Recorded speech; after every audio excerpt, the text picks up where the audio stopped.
Aujourd'hui, je vais t'expliquer pourquoi la plupart des hippies ont un problème avec l'hygiène. Caballeriole.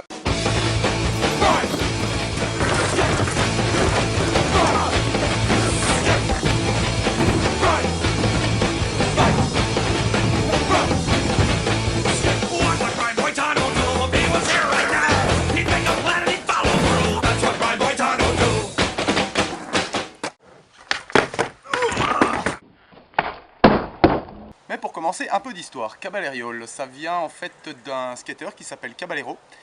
Rien à voir avec un avocat qui s'appelle aussi Caballero mais qui fait absolument pas de skate. C'est un petit peu comme Rodney Mullen et René Muller. Enfin soit. Donc normalement je crois, de ce que j'ai compris, de ce que j'ai lu, c'est lui qui était un peu le créateur de cette figure qui s'appelle le Caballeriole. Alors c'est une très jolie figure qui finalement est très simple à faire et qui est véritablement vraiment amusante.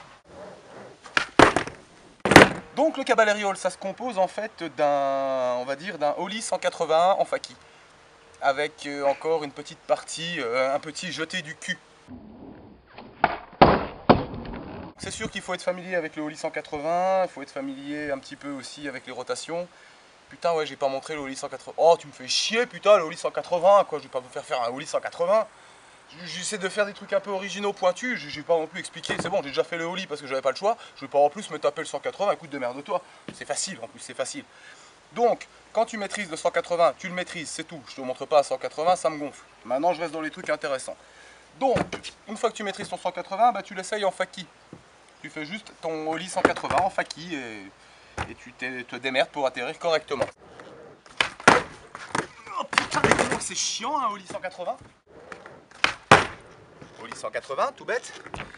Pour le Caballeriole, donc, une fois que tu en es là, la différence avec le Ollie 180, c'est que quand tu vas atterrir de ton Ollie, tu atterriras ici, il faudra atterrir simplement sur deux roues, les roues avant, et faire la petite bascule pour arriver de l'autre côté. Alors, c'est vrai que les premières fois, c'est assez chiant, parce que ça part, c'est chiant. Puis en plus, on risque accessoirement de se faire mal.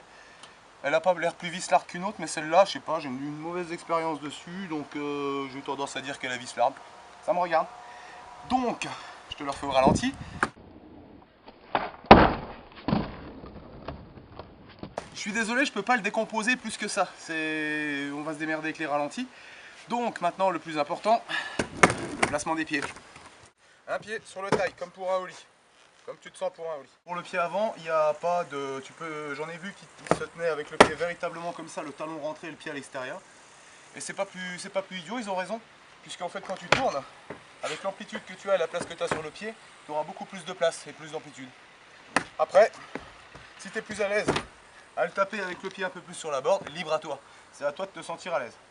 Mais moi personnellement, c'est vrai que je recommanderais aussi d'avoir le pied, au moins le talon, à fleur de board. Ou comme ça, si vraiment tu arrives comme ça, fais comme ça. Et décomposer le mouvement, c'est-à-dire que tu fais le 180, quand tu atterris du 180, tu atterris sur les deux roues avant et tu mets le petit chassé du cul. Oui, on peut aussi le faire sans taper le taille. Quand on en a marre, on y arrive. Donc le geste, essaye déjà de le décomposer en deux fois, c'est-à-dire tu fais ton Ollie 180. Quand tu atterris de ton Ollie 180, tu atterris sur les deux roues avant et tu bascules. Et tu verras qu'après, quand tu auras bien maîtrisé le geste, à mon avis, dès que tu prends de l'élan, tu tourneras en une fois en fait. C'est mécanique. Faut juste reporter le poids en fait dans la bonne direction. C'est tout bête. Allez, démerde-toi.